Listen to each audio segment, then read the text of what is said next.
Global Typhoon, Chairman TV. Weather update. Helping homeless people. Please subscribe.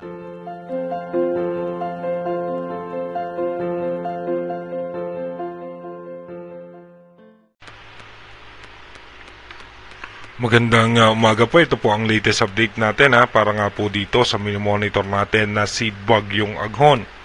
Si Bagyong Aghon nga po ay patuloy na tinataglay yung lakas na 55 km per hour malapit sa gitna at may pagbugso po yan na abot ng 70 km per hour. At ito nga po ay nagkaroon na ng landfall scenario kanina sa may dito nga po sa may Homonhon Island. Naglandfall po yan sa may Giporlos, Eastern Samar ng alauna ng madaling araw. At stable nga po ngayon yung mga forecast track na nilabas ng Bagong Pag-asa DOST at ng European Center.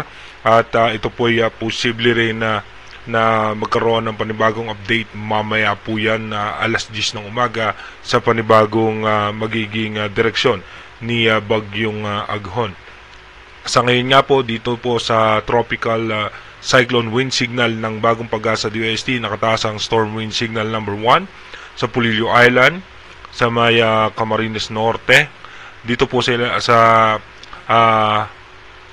southern portion ng Quezon, Camarines Sur, Catanduanes, Albay, Burias Island, Sorsogon, Ticao Island, sa may Masbate, Northern Samar, at maging dito nga po sa may Eastern Samar. Kasama po dyan ang Biliran, Leyte, Southern Leyte, Dinagat Island, Bukas Grande Group, Surigao del Norte, ay nakataas din po dyan yung signal number 1. Pati po yung northern portion ng Cebu ay nakataas din nga po ang storm wind signal number 1.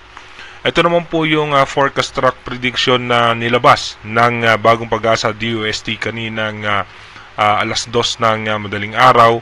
Dito nga po ay patuloy nga po bilang isang tropical depression yan. Dediretso po yan sa may parte ng Sorsogon bilang isang tropical depression at posibleng mag-intensify yan ng alas 11 ng gabi ng May 25. Dito nga po sa may parte ng Bicol region at dire-diretso na nga po yan lalabas ng landmass ng Bicol region at dahan-dahan pang mag-intensify at mataas pa rin po ang tsansa niya na umabot sa typhoon category paglabas ng ating Philippine Area of Responsibility.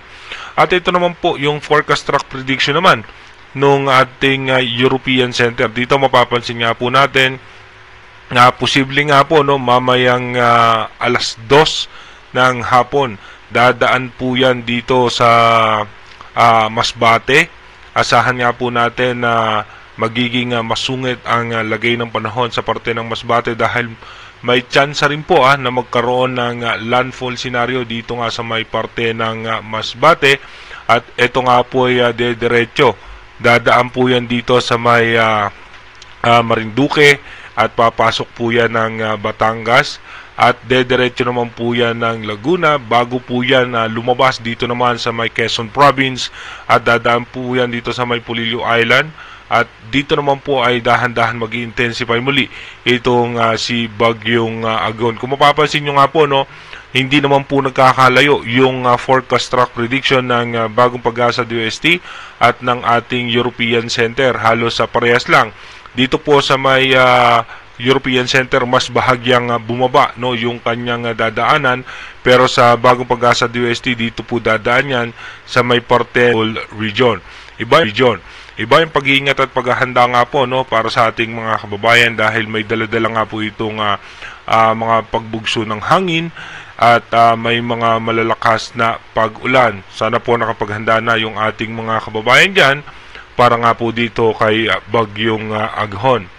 Dito naman po sa may forecast track prediction naman ng Joint Typhoon Warning Center, dito mapapansin natin halos hindi nga nagkakalayo yung forecast track prediction din nga ng European Center, ng Bagong Pag-asa DOST at ng Joint Typhoon Warning Center. Lahat po yon ay itong mga sentro na to, nakikita nga po natin yung mga sentro na yan, yan po yan kasi naglalaro sa cone of uncertainty nitong bagyo. Pwedeng bumaba, pwedeng gumitna lang, at pwedeng lumabas pa ng bahagya itong si Bagyong Aghon.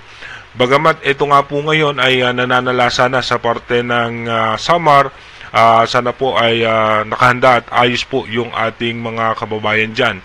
Dito naman sa wind map ng European Center, mapapansin naman po natin na dito po ay mararamdaman din hanggang sa northern portion ng Palawan yung hangin at hanggang sa may parte ng Metro Manila. Posible nga po by May 26, no, ay May 25 pa lamang po ng hating gabi ay mararamdaman na si Bagyong Aghon hanggang dito sa may Metro Manila. At May 26 ng umaga, may mga posibilidad din na malalakas na hangin at pagulan, dala-dala nga nito ni Bagyong Aghon.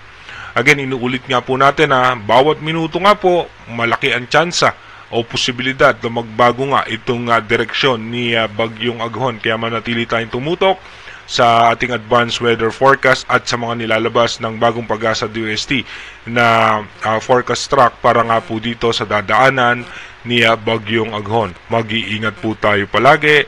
God bless po sa ating lahat.